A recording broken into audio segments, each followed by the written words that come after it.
the one you wrote about the Chargers and the Raiders, I think people have kind of forgotten that, and all the hoopla of what's going on with Stan Kroenke and St. Louis Rams, and I would hope you interviewed Joe Ellis. I talked to him the other day briefly about that, but you interviewed Joe Ellis. Go to his columns and their post and look at the last 3 or 4. They've been sensational, as I said, but I would hope the NFL could figure out a way. I know you pointed out that the reason for moving one of those teams to the NFC would be because of television, Fox and whoever else is doing it now. CBS, I guess. I don't even pay attention. CBS, Fox, everybody's doing it. And NBC has Sunday night games. Yeah. And so, but I'd like to see them figure out a way. I mean, how do you take the Chargers and the Raiders out of the same division? This is the AFL. You're breaking up the old AFL if you don't have those 3 teams in the same division. It's 56 years of history. Yeah. And the problem is, if those 2 teams, the Raiders and the Chargers, share the same stadium in the same town, Los Angeles, the second biggest television market in the land, the broadcast partners are going to want one team in the NFC and one team in the AFC, and that's understandable.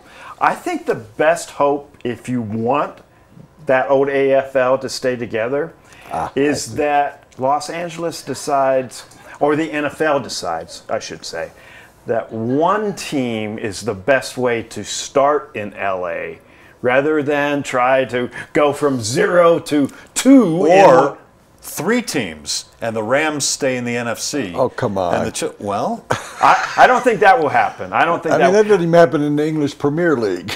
I think, just saying.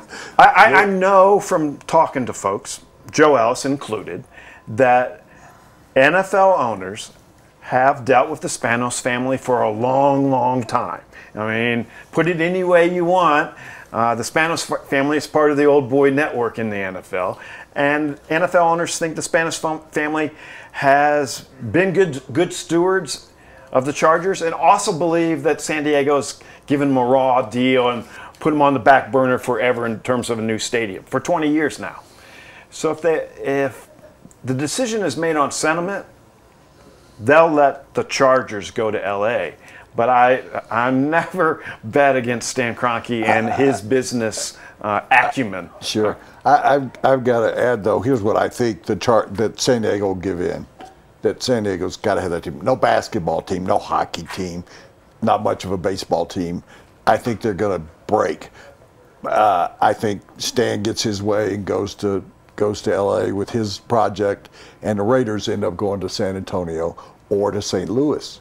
They give St. Louis, because St. Louis got the best in proposal on the table. Yeah, they got the best one, but Kroenke wants out because he wants to go from $1 billion to $4 billion value on his franchise, which is based on the Dodgers and what's happened with the Clippers. But I hope it doesn't break up. And I've got to say one other thing. He and I both know it. We fight over who goes to San Diego, and we end up both going. But I have a vested interest I like in that keeping the stadium. Chargers. Everybody rips on that stadium. I love that stadium. Oh, we're outdoors in the press box. It's a nice day. Everybody's out there. It's got 78,000 seats. It's in a nice place with a parking lot. That's been.